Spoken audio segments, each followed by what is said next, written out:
En esta sección vamos a ver la otra opción. ¿Cómo podemos implementar pilas y colas utilizando arreglos? Bueno, primero que nada tenemos que observar una cosa. El tipo de dato abstracto es el mismo independientemente de si los implementamos utilizando nodos o utilizando arreglos. Entonces, las interfaces públicas, o sea, los métodos públicos, los constructores que van a poder utilizar los usuarios de nuestras estructuras, son en principio idénticas a las que las implementaciones con referencias. Ahora, mencioné constructores porque teóricamente deberían de ser idénticos. En la práctica vamos a tener un pequeño problema. Como verán en la sección de repaso de genéricos, Java tiene una limitante. No se pueden crear arreglos a partir de tipos genéricos y estamos tratando de implementar estructuras genéricas. Entonces vamos a tener que hacer un poquito de trucos para que funcionen nuestros constructores y aún así aprovechamos bien el funcionamiento interno de la máquina virtual. Entonces, bueno, ese es un pequeño detalle de implementación, pero teóricamente, bueno, más allá de eso, no debe de verse ninguna diferencia entre la implementación en arreglos o la implementación con referencias.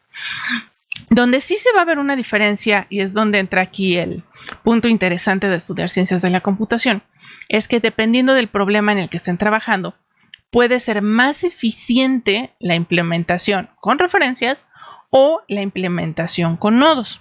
Entonces ahí ustedes tienen que ser conscientes de dónde van a estar gastando el tiempo y los recursos para que dependiendo del escenario donde vayan a utilizar la estructura, elijan la que va a darles el mejor rendimiento. Ahora, ¿qué características vamos a tener entonces ya concretamente de la implementación en arreglos? Por un lado, que se utiliza un arreglo como buffer para contener a los elementos. Como mencionábamos, se trata de apartar regiones contiguas de memoria para poner ahí los elementos que van a estar en la pila o en la cola. Si el arreglo se llena y se desea agregar más elementos, aquí es donde viene el lado donde se pierde. Uno, hay que crear un nuevo arreglo, porque no hay manera de agregarle espacio a un arreglo que ya fue apartado. Dos, hay que copiar todo el contenido del arreglo nuevo que acabamos de crear. Entonces, múdense todos y eso obviamente nos va a consumir tiempo. Y hasta después de haber hecho eso, ya vamos a poder agregar al elemento nuevo. Ahora, ¿a qué se debe esta limitante? Pensemos una vez más en cómo se ve la memoria de en la computadora, ¿no? Es un arreglo que está puesto de esta manera. Ahora, toda esa memoria está siendo ocupada por diferentes procesos del sistema operativo. Entonces, en lo que se ejecuta una instrucción y viene otra, a lo mejor nosotros ya habíamos apartado aquí nuestro espacio para nuestro arreglo. Y a lo mejor cuando lo apartamos hasta había más casillas libres acá abajo, podría haber sido un arreglo más grande. Pero en lo que movimos cosas, ejecutamos un algoritmo, etcétera, etcétera, puede suceder que este espacio de acá ya haya quedado ocupado con alguna otra cosa. Entonces, si queremos hacer un arreglo con más espacio, se necesita otra vez encontrar una región de memoria donde vaya a caber el arreglo del nuevo tamaño. Y ya no hay manera de agregar espacio aquí, ¿no? Entonces, si aquí estaba de 4, pues a lo mejor acá abajo sí estaba en las 4 y le hicimos agregar otros 2. Bueno, aquí sí cabe mi arreglo nuevo. Entonces tendríamos que crear el arreglo nuevo acá. Obviamente, pues si nuestros datos ya estaban almacenados acá, pues ahora primero hay que pasarlos para acá. Después liberar esta sección de memoria. Y finalmente, pues ahora sí ya podríamos insertar acá nuestro dato nuevo. Entonces, esta es la parte de la pérdida al momento de insertar. La otra desventaja que también hay que medir es que si solamente tenemos unos pocos datos y apartamos un montón de espacio, pues estamos ahí apartando memoria que realmente no se está utilizando y dependiendo de la aplicación, a lo mejor podríamos necesitarla para otra cosa. Para visualizar rápidamente cómo sería esta implementación en el caso de las pilas, tenemos estos 3 dibujos. Primero, aquí está nuestra región apartada, que va a ser donde vamos a guardar los elementos de la pila. Aquí va a ser muy fácil encontrar el siguiente, el anterior y todo lo demás porque van a estar todos juntos. Entonces, en lugar de tener referencias a nodos, etcétera, etcétera, lo único que necesitamos en realidad va a ser, bueno, por un lado, pues nuestro arreglo, y una variable que apunte a este arreglo. Y por otro lado, una variable de tipo entero que guarde en qué índice se insertaría el siguiente elemento. Entonces, básicamente, si la pila está vacía, lo que tenemos es un arreglo vacío. Este índice empieza en 0 y eso nos indica que no hay absolutamente nadie, ¿no? Porque el primero que vayamos a insertar en la pila con push quedaría guardado en esta casilla. Si insertamos datos, entonces los vamos a ir insertando de izquierda a derecha. Lo que vamos a hacer es colocar al dato en la casilla que esté marcada por la variable, que en este caso le puse tope. Y ya, insertamos el dato y sumamos 1 a la variable tope para darnos cuenta de que la siguiente casilla vacía está ahora un lugar a la derecha. Entonces, insertar es tan sencillo como poner el dato en donde indique tope y sumarle 1 a tope. Hasta que se nos llene el arreglo. Entonces, cada vez que intentemos insertar algo, lo primero que vamos a tener que revisar es si tope no es de casualidad ya igual a la longitud del arreglo. Porque si es igual a la longitud del arreglo, es donde vamos a tener que crear un nuevo arreglo, mudar a todo mundo y después ya insertamos. Cuando queramos hacer un pop y sacar algún elemento, pues lo único que hacemos es regresar lo que esté en la casilla a la izquierda, o sea, en tope -1. Excepto si está vacía, obviamente. Tope -1 nos daría -1 y eso nos ayudaría a detectar que no hay nada en la pila, ¿no? Recordemos que Java nos pide lanzar una excepción o que nosotros podíamos definir pilas que devolvieran null cuando estuvieran vacías.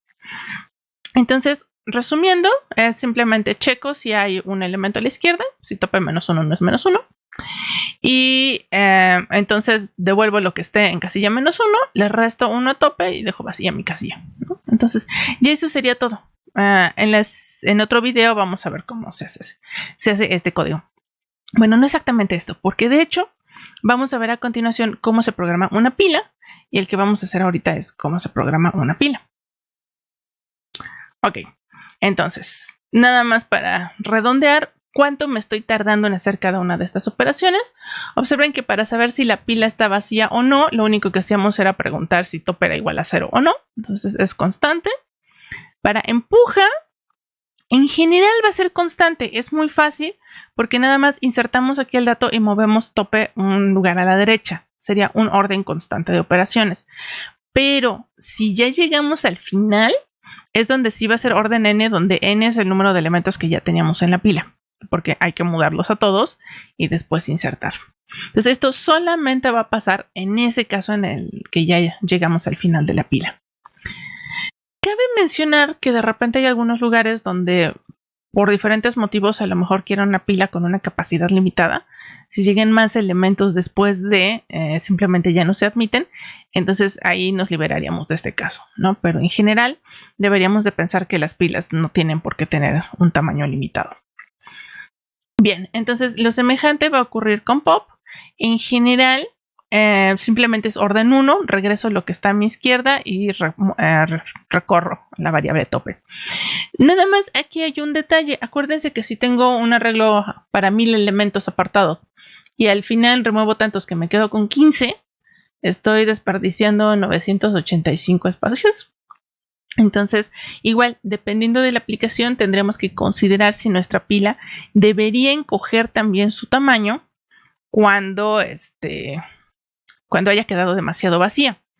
Si vamos a hacer eso, hay que tener cuidado con una cosa. Supongamos de momento que decidimos duplicar el tamaño del arreglo del buffer cada vez que se llena. Entonces digamos que cuando tengo 3 elementos, bueno, 3 elementos, 4 elementos, ¡pum!, lo duplico.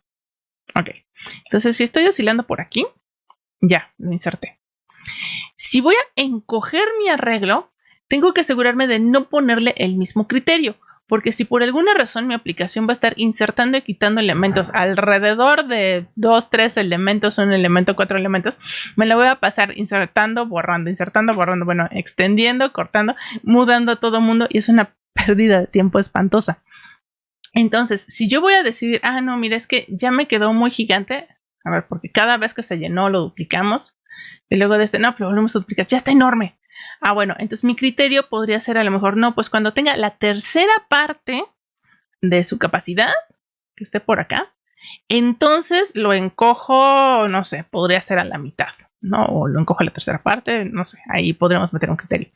Pero el chiste es que el punto donde lo voy a extender y el punto donde voy a decidir encogerlo sean distintos para que no vaya a estar cayendo yo en el caso de que me la pase oscilando aquí y entonces estoy desperdiciando un montón de operaciones y demás.